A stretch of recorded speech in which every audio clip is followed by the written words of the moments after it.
Hey guys, welcome back to my channel Lipi's world. Guys, আপনারা কেমন আছেন? আশা করি সবাই খুব ভালো আছেন, সুস্থ আছে। লিপিস ওয়ার্ল্ডে সবাইকে অনেক অনেক স্বাগত। গাইস, আজকে আমি একটা মিট সিরিয়ালের একটা পার্ট শেয়ার করছি আপনাদের সাথে।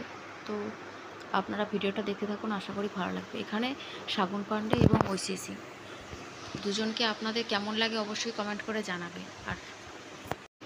আর আমি আজকে শাগুন পান্ডে ঐশী সিংয়ের একটা মিষ্টি মুহূর্ত আপনাদের সাথে তুলে ধরার চেষ্টা করেছি, আশা করি ভালো লাগবে। এবং দুজনকে এই ড্রেসে, এই পোশাকে কেমন লাগছে অবশ্যই আমাকে কমেন্ট বক্সে জানাতে ভুলবেন না। এবং ভিডিওটা ভালো লাগলে লাইক, কমেন্ট, শেয়ার, সাবস্ক্রাইব করে পাশে থাকবেন। নিত্য নতুন ভিডিও পেতে, রেসিপি পেতে আমার চ্যানেলটা সাবস্ক্রাইব করবেন। সবাই ভালো থাকবেন, দেখা হচ্ছে নেক্সট ভিডিওতে।